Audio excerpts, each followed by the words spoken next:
Good morning. आज का dictation 100 शब्द प्रति मिनट की गति से दिया जाएगा, जो कि 5 सेकंड के बाद शुरू होगा। Ready, start.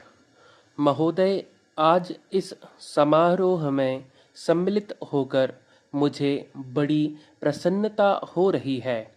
जब से मैं आपके इस नगर में पहुंचा हूं, आपने जिस प्रेम और उत्साह के साथ मेरा स्वागत किया है, उसके लिए मैं आपको धन्यवाद देता हूं।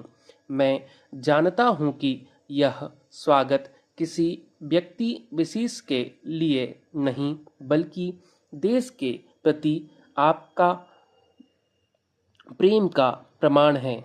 भारतवर्ष जब से स्वतंत्र हुआ, उसके सामने बड़ी बड़ी कठिनाइयाँ रही हैं, परंतु ईश्वर की दया से हम एक एक कठिनाई को हल करते गए हैं और आज कहा जा सकता है कि अब हमें प्रगति के लिए प्रशस्त मार्ग मिल गया है।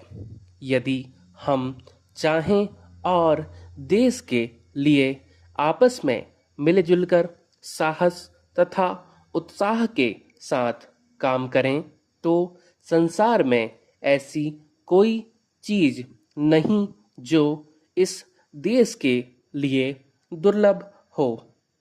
इसलिए एक ऐसे दिन का मनाना जिस दिन देश की उन्नति के लिए एक बहुत बड़ा कदम उठाया गया था, स्वाभाविक ही है।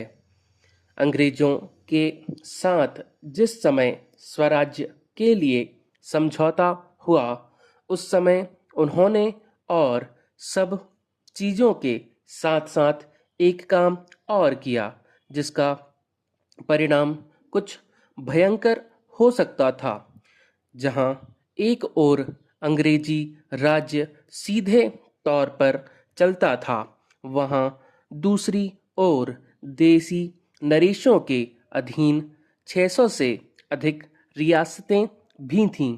ब्रिटिश सरकार ने जाते समय यह घोषणा कर दी थी कि ये सभी रियासतें अपने को उन सभी शर्तों और बंधनों से मुक्त समझें जो उन्होंने ब्रिटिश सरकार के साथ किए थे, और प्रत्येक का अधिकार है कि वह हिंदुस्तान के साथ अथवा पाकिस्तान के साथ मिल जाए और चाहे तो अपने को स्वतंत्र रखे। एक नीति के रूप में यह बात बिल्कुल ठीक है, परंतु यदि हमारे देसी नरेशों के हृदय में भी वह देश प्रेम नहीं होता जो उन्होंने दिखलाया, तो संभव था कि भारतवर्ष के बदले आज भारतवर्ष के कई टुकड़े होते। यह समस्या देश के एक भाग में अब तक तय नहीं हो पाई है, और वह भाग कश्मीर का है। उसके लिए हम अभी भी चिंतित हैं। देसी नरेशों के देश प्रेम, उनकी दूरदर्शिता और समय को पहचान कर उसके अनुसार अपने को ढाल लेने की उनकी शक्ति के फलस्वरूप ही भारत के दो टुकड़े हो जाने पर भी विशाल भारतवर्ष आज रह गया है। वह उस भारतवर्ष से कहीं अधिक बड़ा है जो कभी भी किसी भी ऐतिहासिक काल में या उसके पहले किसी एक छत्र शासन में अधीन रहा हो। आप जानते हैं कि भारतवर्ष इतना बड़ा देश है, पर संसार के बड़े बड़े देशों की सैनिक शक्ति के सामने उसकी शक्ति बहुत कम है।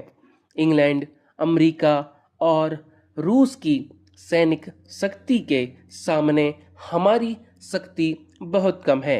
ऐसी स्थिति में हमारे सामने प्रश्न यह है कि क्या हम किसी के सामने झुक जाएं, किसी के साथ मिल जाएं या अपने को तटस्थ रखें।